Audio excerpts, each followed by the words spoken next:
शिवाजी महाराजांच्या सैन्यात मुसलमान होते का? तर शिवाजी महाराजांच्या सैन्यामध्ये नक्कीच मुसलमान होते। अगदी शिवाजी महाराजांच्या सैन्याचा सगळ्यात महत्त्वाचा भाग होता तो म्हणजे तोफखाना। या तोफखान्याचा प्रमुख होता इब्राहिम खान नावाचा मुसलमान। शिवाजी महाराजांनी आरमार उभारलं, ज्या आरमारानं समुद्रावर राज्य केलं त्या आरमाराचा प्रमुख होता दौलत खान नावाचा मुसलमान।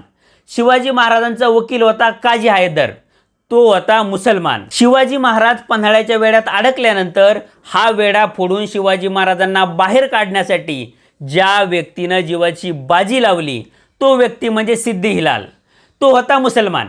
आता विशेष म्हणजे या लढाईत सिद्दी हिलालचा जो मुलगा होता सिद्दी वाहवा हा सिद्दी जोहरच्या सैन्याकडून मारला गेला। याशिवाय सभासदाच्या बखरीत पान क्रमांक 76 वर शमा खान नावाच्या एका मुस्लिम सरदाराचा उल्लेख आहे।